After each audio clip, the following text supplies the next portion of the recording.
Jika kalian pernah mengalami kejadian-kejadian ini, berarti kalian memiliki ilmu spiritual. Namun, kalian belum menyadari. Assalamualaikum warahmatullahi wabarakatuh, para sedulur batinia semuanya. Jadi alhamdulillah balik lagi di sini bersama Cak Gondrong. Dan sekarang kita akan membahas kejadian-kejadian aneh yang mungkin kalian pernah mengalami atau bahkan sering mengalami kejadian-kejadian yang akan kita bahas kali ini. Jadi jika kalian merasa pernah mengalami, berarti kalian memiliki ilmu spiritual, atau bisa dibilang kalian berjiwa spiritual, atau kalian pernah memiliki indera keenam, hanya saja sekarang sudah tertutup tapi bisa terbuka lagi. Oke, jadi kita lanjut saja tanpa berlama-lama. Jadi gini, yang akan kita bahas kali ini yaitu tertutupnya indera keenam yang pernah kalian miliki. Entah itu kalian terbuka indera keenamnya sejak kecil, atau di sekitar umur 5 tahun atau 9 tahun, atau memang baru terbuka sekarang tapi tertutup lagi, seperti itu. Kenapa kok bisa tertutup lagi? Ya namanya indera keenam itu bisa tertutup dengan sendirinya, bisa terbuka dengan sendirinya itu. Oke, jadi kita akan langsung ke kejadian-kejadian anehnya. Jadi yang pertama kejadian anehnya, jika kalian pernah mengalami seperti misal sendirian, atau kita di tempat sepi jalan sendiri, atau kita duduk sendirian, kita merasa kayak ada yang melihat, kayak ada yang kayak mengawasi gitu. Nah jadi itu bukan hanya sekedar firasat saja, tapi itu memang benar ada yang sedang lewat, atau ada yang lagi nyapa, atau bahkan kayak misal hari Jumat, malam Jumat nih misalnya, karena kan kalau untuk malam Jumat itu orang-orang meyakini para sesepuh kita dulu itu datang pulang ke rumah gitu. Ya mungkin pas kalian merasakan pada malam Jumat, merasakan kayak ada yang melihat, kayak ada yang sedang ngawasin, atau kayak ada yang ngajak ngobrol gitu. Jadi itu bukan halusinasi, bukan. Hanya saja waktu itu indera keenam kita memiliki sedikit lowong, sehingga bisa menangkap makhluk-makhluk gaib yang sedang lewat, atau sedang melihat kita, atau sedang berbicara kepada kita. Hanya saja kita belum mengetahui, bisa dibilang kita masih kebingungan. Misal lagi duduk sendirian, atau lagi, kalau sekarang kan kebanyakan main HP, atau lagi main HP gitu. Kalau main HP kita kan pasti fokusnya ke HP. Nah ketika fokus itu terbentuklah sedikit celah untuk indera keenam kita itu melihat sesuatu yang ada di sekitar. Karena kalau kita nggak fokus ya nggak bisa. Jadi ketika kita main HP pasti kan kita fokus liatin HP, terus tiba-tiba ada celah sedikit, sehingga indera keenam kita yang tertutup, atau yang bisa dibilang mati sementara, indera keenamnya itu aktif lagi tapi hanya sedikit. Jadi kita cuma bisa merasakan kayak ada yang ngeliat, kayak ada yang jalan gitu. Nah yang kedua, kita kayak pernah melihat cahaya di benda mati. Misal biasanya ini sering terjadi sama orang yang sering bengong gitu. Namanya orang bengong pasti kan tatapannya kosong. Nah ketika tatapan kosong, misal di depan ada batu nih, benda mati batu, terus tiba-tiba pas tatapan kosong, batunya kayak ngeluarin cahaya, tapi pas difokusin ke batunya itu cahayanya hilang. Atau misal kayak pohon itu keluar cahaya, tapi pas kita fokuskan ke pohon itu cahayanya hilang. Nah kenapa? Karena ketika kita bengong, mata kita bakalan kayak buram, terus kefokusan yang ada di batin, atau di bisa dibilang di indera keenamnya itu aktif. Tapi ketika kita langsung belok, atau langsung kita fokuskan ke benda tadi, itu indera keenamnya langsung ketutup lagi karena kita nggak fokus gitu. Nah jadi bukan cuman manusia aja yang punya aura, benda mati juga punya aura, hewan punya aura juga. Jadi jika kita ingin melatih, ya sering-sering kosongkan pikiran, tapi jangan terlalu lama. Juga jangan di tempat kayak angker, takutnya kesurupan. gampang juga pikiran kosong gitu, jadi mudah dirasukin. Ya misal kita di kamar sambil meditasi aja, kita kosongkan pikiran gitu aja. Oke, lanjut kita yang ketiga, kita kayak kenalan sama orang baru. Misal kita baru ketemu sama orang baru, kita kenalan, tapi kita udah ngerasa kayak nggak cocok, atau kita ngerasa nggak senang, nggak suka sama orang itu.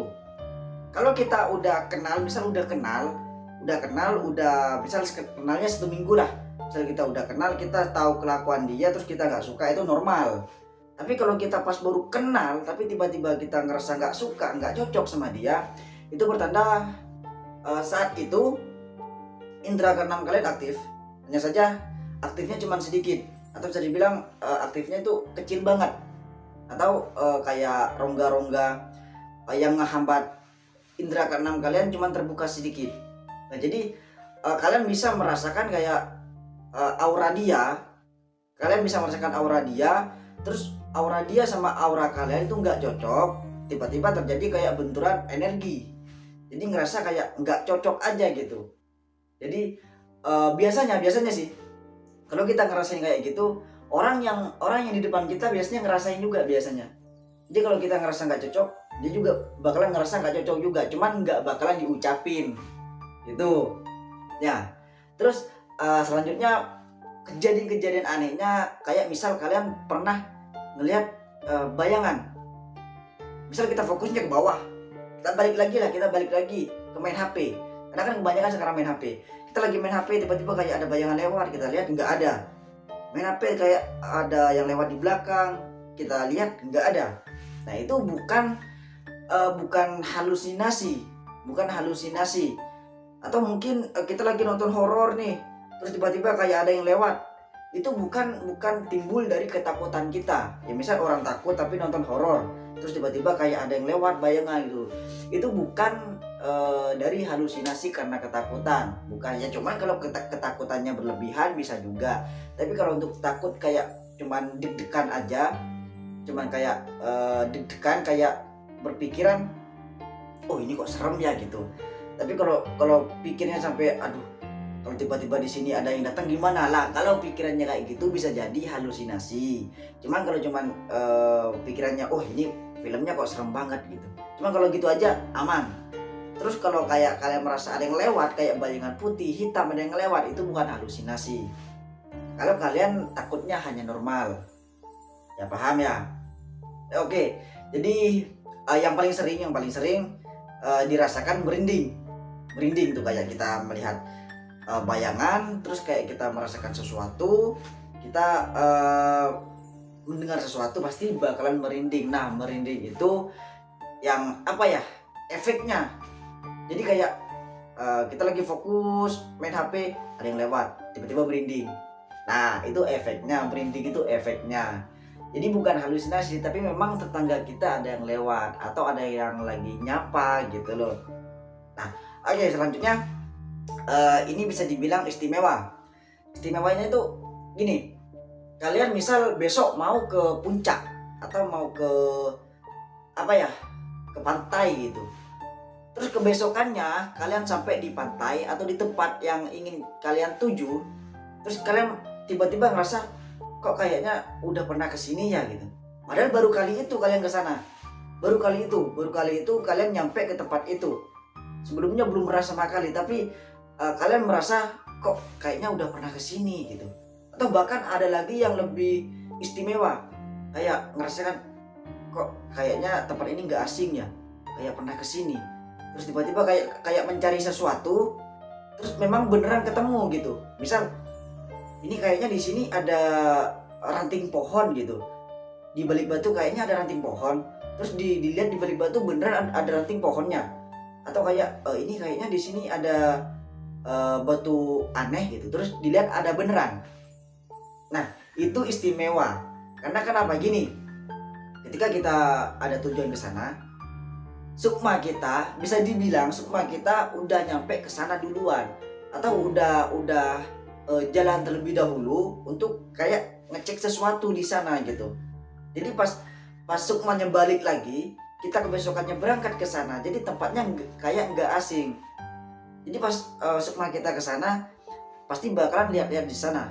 Terus yang dilihat sama Sukma itu bakalan teringat pada kita, pada kita ketika kita udah nyampe di sana.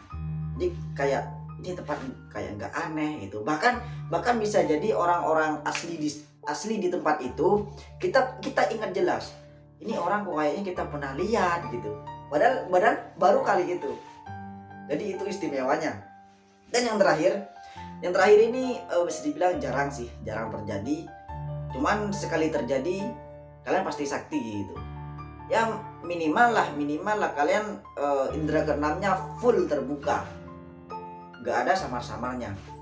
Terus emang apaan tuh, Cak? Mati suri. Ya, ada yang bilang mati suri adalah gagal jantung. Itu jantungnya katanya berhenti berdetak sejenak, terus tiba-tiba berdetak lagi gitu. Jadi itu prosesnya mati suri katanya. Nah kalau saya nggak tahu karena saya belum pernah ngerasain mati suri gitu. Jadi memang katanya kata spiritual memang kalau orang yang pernah mati suri itu ketika hidup lagi orangnya pasti sakti, kayak bisa ngobatin, kayak mata batinnya tembus jauh, terawangannya mantap, padahal belum pernah mempelajari ilmu spiritual gitu. Nah jadi di sini siapa nih yang mau mati suri? Kalau saya sih jujur sih nggak mau. Kenapa? Ya takutnya nanti mati nggak suri. Jadi ya kalau dikasih mati suri ya kita nikmati aja gitu. Kalau nggak dikasih mati suri jangan minta mati suri, takutnya kelewatan, nggak ada surinya gitu, cuman mati aja. Oke, jadi mungkin ada yang mau ditanyakan silakan komentar, atau mungkin ada kritik saran dari para suhu-suhu, monggo silakan komentar aja.